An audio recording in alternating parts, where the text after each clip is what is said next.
for joining us, everybody. Once again, I'm joined by Professor Ian Brighthope. And Ian, it is an absolute pleasure to have you back again and you giving us your very valuable time to join us in this broadcast. Ian, I have contacted you because Dr. Nita's tearful apology to his patients, I thought was a recent release, and it turns out that's from 2018.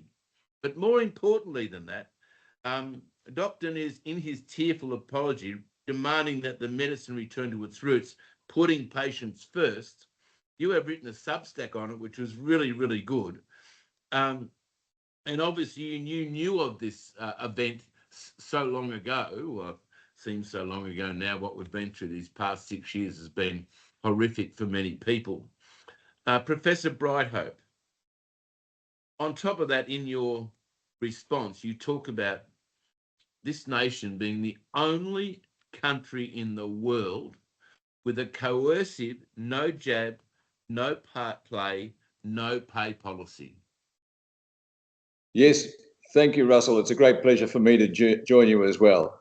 This no jab, no pay, no jab, no play policy is unique to Australia, and it has been extremely damaging. It has taken away the rights of people to choose whether or not they're going to accept the medicine. And they've been forced to accept the medicine since the legislation came into play quite some time ago.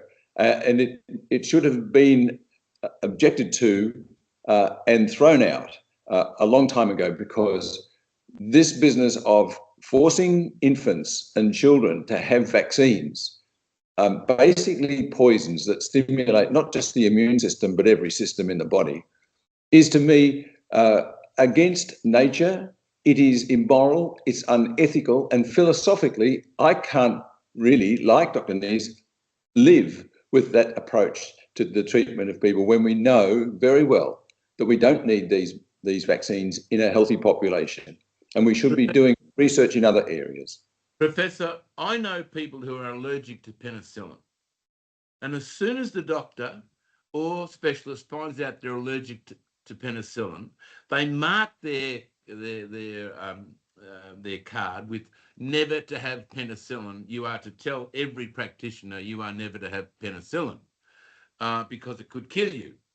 Why is it that when people have a bad reaction to a vaccine, the doctor doesn't say, look, this family or this group of people or this individual should not have any more vaccines unless they are thoroughly tested, and you know, there should be some test they do first before they would give them to an individual patient?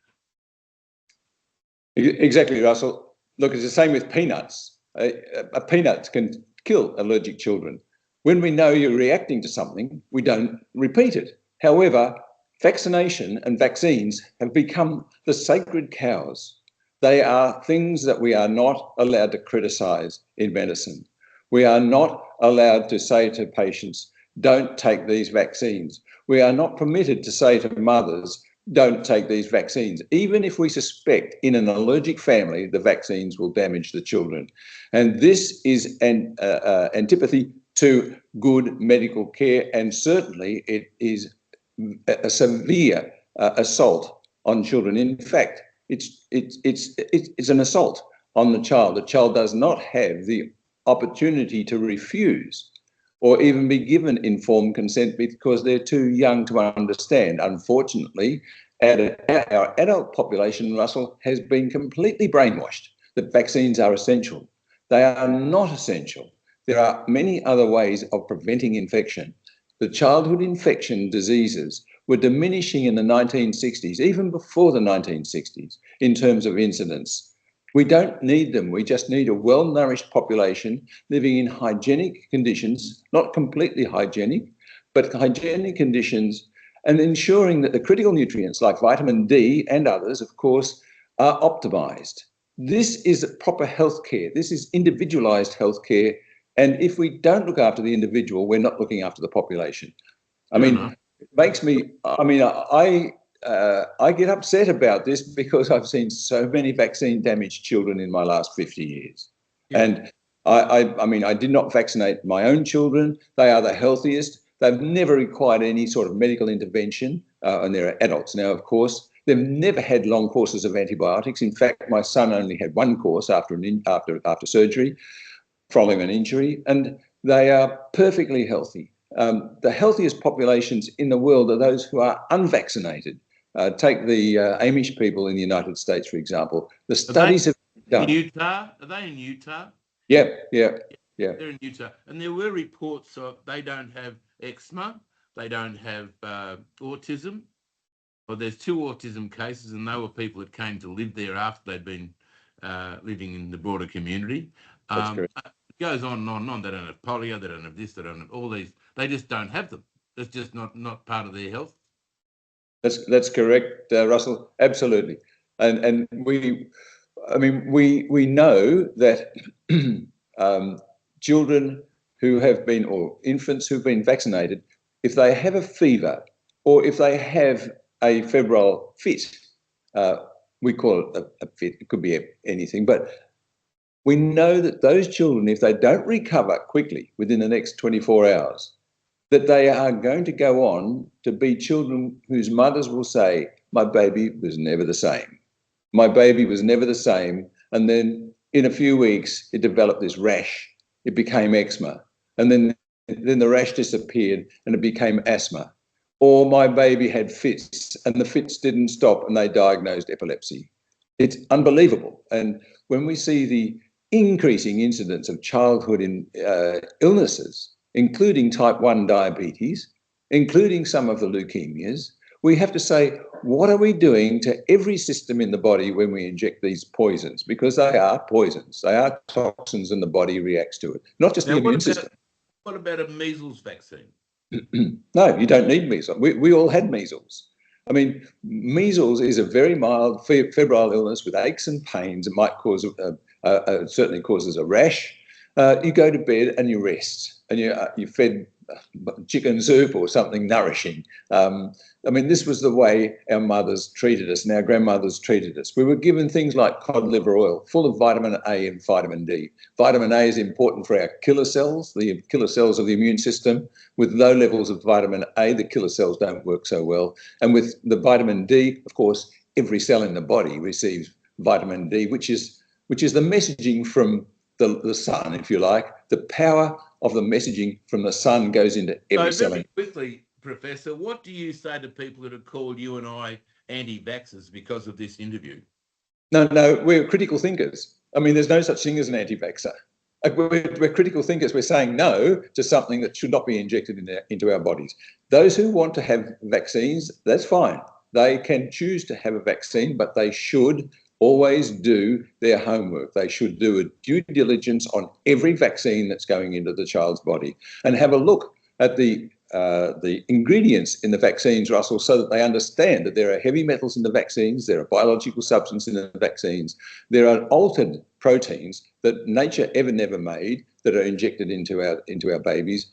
And why give a 1 day old infant an injection of aluminium or mercury and the virus for the breakdown virus for hepatitis, when that child is not going to be getting bad blood transfusions or using dirty needles? It's incredible what we are doing with this damn technology. And I say damn technology because I despise it.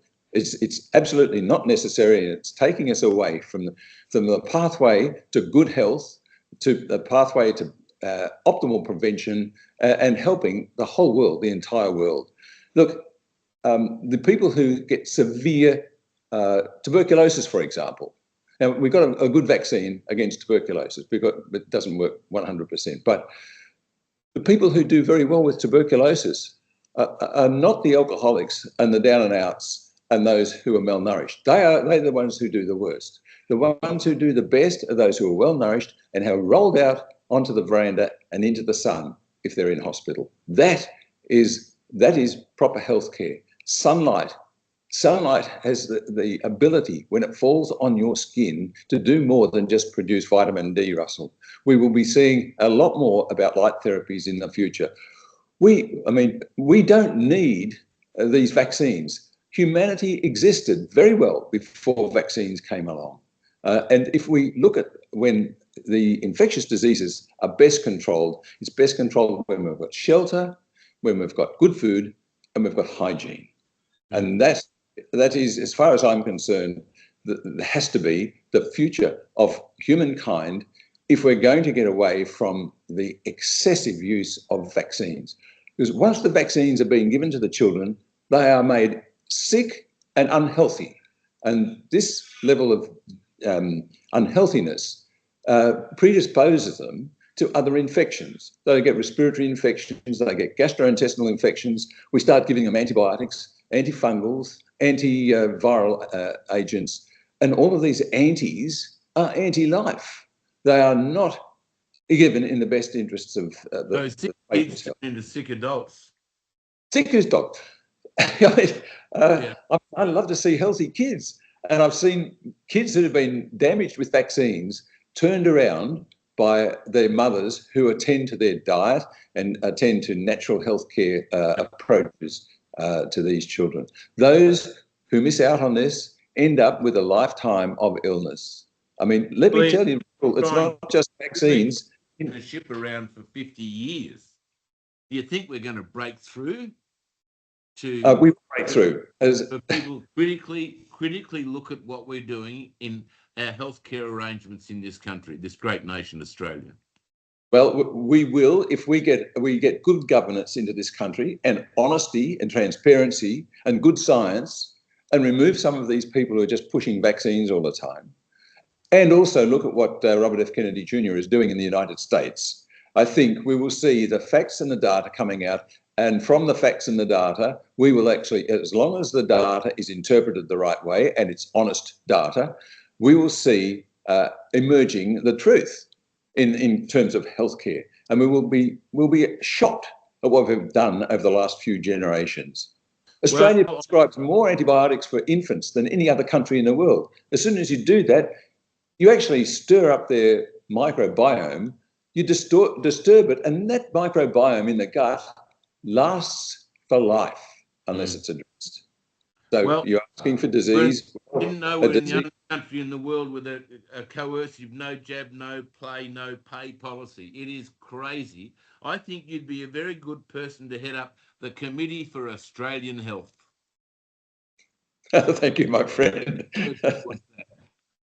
Thank you for coming on the program today and for sharing what you're sharing. I know it's going to be tough for some people to hear what you're saying, and we do need the backup of the scientists from not only from Australia but from around the world. And we could lead the world, Professor Brighthope. Thank you very much for being with us. Thanks, Russell. You're leading as well. Thank you very much. Take care. Authorised by Russell Broadbent MP, Independent Federal Member for Monash, 46C, Albert Street, Warragul, Victoria 3820.